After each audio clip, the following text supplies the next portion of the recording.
সন্তানের প্রতি বাবার এত প্রেম, গোটা দুনিয়ায় স্বামীর প্রতি স্ত্রীর ভালোবাসা, ভাইয়ের প্রতি ভাইয়ের ভালোবাসা এত যদি হয়, আমার নবী ডাক দেয়া কয় উম্মতের দল, আল্লাহ পাক রব্বুল আলামিন এক ভাগ মহব্বত গোটা জমিনে ছড়ায় দেওয়ার পর তোমাদের একজনের প্রতি একজনের এত প্রেম, বাকি 99 ভাগ মহব্বত আল্লাহ পাক রব্বুল আলামিন শুধুমাত্র তার বান্দাকে ক্ষমা করার জন্য আল্লাহ নিজের কাছে রেখে দিয়েছে। মহব্বত বেশি না কম? তুমি পারো করতে মোচন অভাব দুঃখী লোকের, তুমি পরম মুক্তিদাতা মালিকে জগতের, তুমি পারো করতে মোচন অভাব দুঃখী লোকের, তুমি পরম মুক্তিদাতা মালিকে জগতের, তোমার কাছে চাই যে পানা আমরা প্রতিদিন, তোমার দয়ায় পূর্ণ আমার সারা নিশিদিন। কার দয়া? বেশি না কম?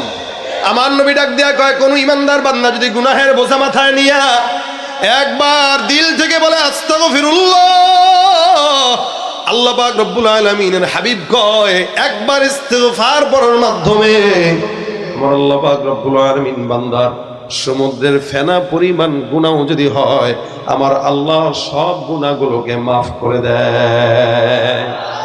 বলেন না আস্তাগফিরুল্লাহ?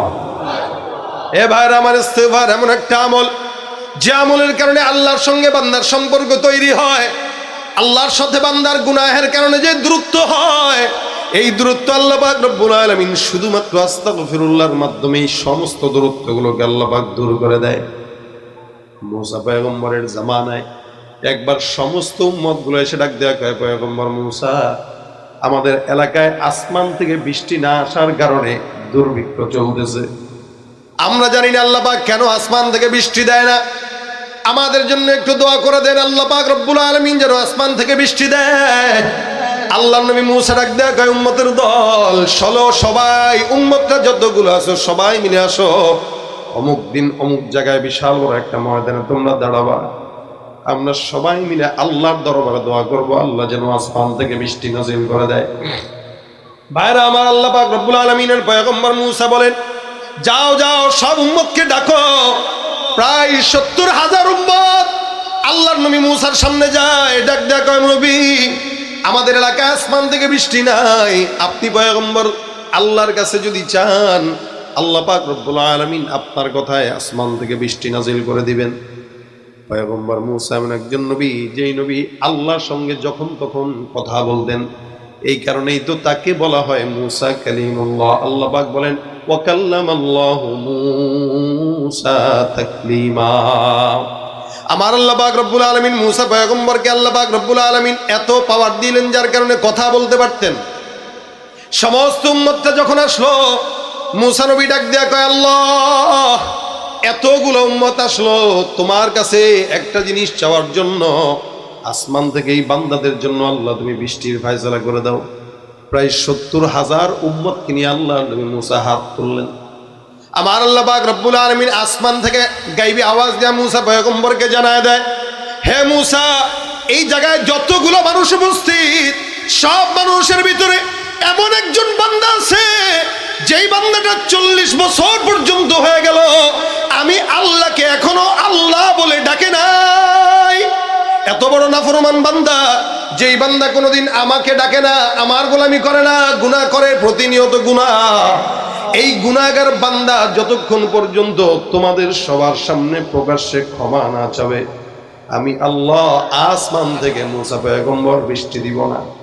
যদি ওই বান্দাটা আমি আল্লাহর দরবারে তোমাদের সবার সামনে মাফ চায়, সবার সামনে যদি মাফ চেয়ে নেয়, আমি আল্লাহ এক বান্দার কারণে বৃষ্টি বন্ধ রাখছি। মুসা পয়গম্বরের মেজাজ গরম হয়ে গেছে। 70,000-এর ভিতরে একটা মানুষের জন্য গোটা দুনিয়ার মানুষের কষ্ট। আল্লাহ নবী মুসা বলে, কে আছে ইয়া মান আসাল্লাহ, এমন কে আছে? কোন বান্দাটা, যেই বান্দাটা আল্লাহর সঙ্গে নাফরমানি করো, গুনাহ করো, দাঁড়ায় যাও।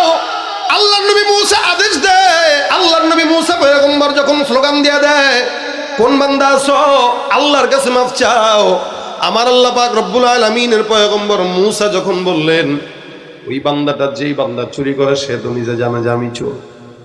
গুনাহগার বান্দা জমিনের কেউ না জানলেও বান্দা নিজে জানে, আল্লাহ জানে। আমি আমার জিন্দগিতে এমন কোনো গুনাহ নাই যেই গুনাহ করি নাই এটা আমি দুনিয়ার মানুষ না জানলেও আমি জানি, আর আমার মাওলা জানে। একটু যদি বালিশের সঙ্গে আমরা মাথাটা লাগায় চিন্তা করি দেখবেন আমাদের গুনাহ সব স্পষ্ট চোখের সামনে ভেসে উঠবে। এ মুসলমান, যদিও আমরা দুনিয়ার মানুষের সামনে বুজুর্গর ভাব ধরি, যদিও দুনিয়ার মানুষের সামনে আমি আমাকে অনেক বড় মনে করতে চাই, কিন্তু আল্লাহর কসম যত বড়ই মনে করেন না কেন এই দুনিয়াতে যত মানুষ আসছে সবার গুনাহ আছে না নাই? আমি যদি বলি একজন হাত তুলেন তো যার গুনাহ নাই, কেউ আসেননি? হাত তুলতে পারবেন? হ্যাঁ, একজন হাত তুলেন তো যে আমার গুনাহ নাই, আছেন? তার মানে দুনিয়াতে প্রত্যেকটা বান্দা গুনাহগার। আল্লাহ পাক রব্বুল আলামিন বলেন দুনিয়াতে শুধুমাত্র যতগুলা মানুষ অতীতে চলে গেছে, প্রত্যেকটা মানুষ যত অতীতে যাবে এরা তত ভালো, জামানা যত সামনের দিকে আগাবে মানুষ তত জাহান্নামের দিকে আগাবে।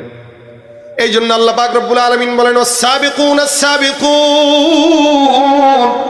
উলাইকাল মুকাররাবুন ফি জান্নাতিন নাঈম সুল্লাতুম মিনাল আউয়ালিনা ওয়া কলিলুম মিনাল আখিরিন। আজ থেকে 1450 বছর পার হয়ে গেল, আমার পয়গম্বর মুহাম্মদুর রাসূলুল্লাহ বিদায় হয়ে গেছে। নবীর পর থেকে এই পর্যন্ত যেই বান্দা যত বেশি আমার নবীর নিকটে সে আল্লাহর জান্নাতের নিকটে। আজ থেকে 100 বছর আগে যেই লোকটা জন্মগ্রহণ করলো সে আমার থেকে 100 বছর আগে নবীর জমানায় নবীর নিকটে। যেই ব্যক্তিটা 1000 বছর আগে আসছে সে আমার চাইতে 1000 বছরের নিকটে। গতকাল যেই সন্তানটা জন্মগ্রহণ করলো আগামীকালের জন্মগ্রহণ করা সন্তান থেকে একদিন হলেও সে আল্লাহর নবীর নিকটে। তার মানে যেই ব্যক্তি যত বেশি নবীর নিকটে সে তত বেশি আল্লাহর জান্নাতের নিকটে। যদিও আমাদের সমাজের কিছু ভাইরা আছে যারা আমাদের আকাবির বুজুর্গানে দিনদেরকে গালি দেয়, কিন্তু মনে রাখবেন আকাবিরদেরকে গালি দিলেও আল্লাহর জান্নাত তারাই পেয়ে গেছে, আর আমরা যত জামানার সামনের দিকে আগায় তত জাহান্নামের দিকে আগায় যাই। 2000 সালের ফিতনা আর 2025-এর ফিতনা কি এক? হ্যাঁ, আজ থেকে 50 বছর আগে যেই ফিতনা কল্পনাও করে না এই ফিতনা এখন আমাদের বাচ্চারা করে। নয়তো 11 বছরের শিশু কেন তার প্রেমিককে নিয়ে ভাগবে?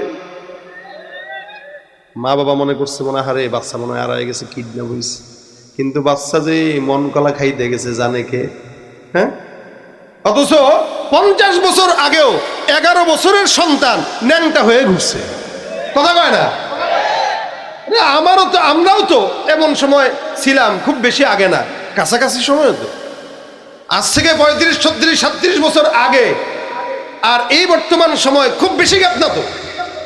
এই অল্প গ্যাপে দামানার হালত যে এত নষ্ট হয়েছে এটা কল্পনার বাইরে। মুরব্বীরা দেখলে অবাক হয়ে যায়, এ কোন জামানা পাইলাম। তার মানে আল্লাহ পাক এই কারণে এই দলের জামানা যত অতীতে মানুষ তত আল্লাহর জান্নাতের নিকটে। এক সময় আমরা যখন গ্রামগঞ্জে হাঁটতাম খুব বুঝবেন, রাস্তা দিয়ে কোনো নারী পুরুষ যখন হাঁটতো, কোনো মা বোন যখন হাঁটতো, আমাদের মুরব্বীরা মা খালারা কোনো পরপুরুষকে দেখার সঙ্গে সঙ্গে ঘোমটাটা এই পর্যন্ত টেনে কোনো গাছের আড়ালে সুন্দর করে লুকায় যাইত, অথবা বিল্ডিং এর আড়ালে লুকাইতো, যেন পুরুষ তার চেহারাও না দেখে। নিজের কাপড় ছায়া ব্লাউজ এগুলা নাড়তো, উঠানে না, ঘরের চিপার ভিতরে নাড়তো, কেউ যদি দেখে ফেলে পর্দার বড় খেলাপ হয়ে যাবে। আর বর্তমান সময়ে নারীদের হালত দেখবেন, বুকে যদি ওড়নাও থাকে কোনো পরপুরুষ দেখার সঙ্গে সঙ্গে আগে ওড়নাটা সরায় দেখায়, তারপর আবার দেয়। হ্যাঁ, ভালো তো কিছু আছে আলহামদুলিল্লাহ, খারাপের সংখ্যাই বেশি। পর্দার কথা করলে কয় ফতুয়াবাজ, ঠিক কিনা জোরে কন? পর্দার কথা বললেই তাসলিমা নাসরিনের চেলাদের গায়ে জ্বালা হয়ে যায়। আমরা নারী, আমরা সব পারি। আমরা পারি না এমন কিছু না, হুন্ডাও চালায়, বিমানও চালায়, সব পারে তো। বাজারে, মার্কেটে, সংসদে, সংসারে সব জায়গায় নারী, আর আমরা এখন ঘর জামাই হয়ে বসে আছি শ্বশুর ঘরে। কথা ঠিক কিনা জোরে কন? নারী স্বাধীনতার নামে এলো কলঙ্কের জোয়ার, নারী স্বাধীনতার নামে এলো কলঙ্কের জোয়ার, একি নারীর অধিকার কখনো জানি শেষ হবে এই অশ্লীলতার। ওয়ার্ড কমিশনার থেকে ইউনিয়ন পরিষদে ক্রমান্বয়ে দেখো রে ভাই একেবারে সংসদে, ঠিক কিনা? ওয়ার্ড কমিশনার থেকে ইউনিয়ন পরিষদে ক্রমান্বয়ে দেখো রে ভাই একেবারে সংসদে। নারী থাকবে সুখের ঘরে, এত কষ্টের কি দরকার? নারী থাকবে সুখের নীড়ে, এত কষ্টের কি দরকার? একই নারীর অধিকার, কখনো জানি শেষ হবে এই অশ্লীলতা, ঠিক কিনা? ইসলাম নারীদেরকে স্বাধীনতা বেশি দিছে না কম দিছে? বেশি দিছে, কিন্তু এরা বুঝে না, ব্যাকুল, ঠিক না? বুঝলে কি আর সমানটা নেওয়ার জন্য পারাপারি করতো? আল্লাহকে তোরে দিলাম বেশি, তুই সমানটা চাস, তুই গাধা। এ বাচ্চাদেরকে দেখবেন ভালো জিনিস দিলে এটা পয়সা, কোনটা নিবি? এটা নিবি, এটা ভালো, এটা ল তুই, এটাই ল। মেয়েদের হালত এলো এই, এদেরকে আল্লাহকে তোরে দিলাম বেশি, ওখানে আমার বেশি নেবো না, আমি এটা চাই, এটা। তা কি করবি তুই? পুরুষরা প্যান্ট শার্ট পরে, আমিও প্যান্ট শার্ট পরবো।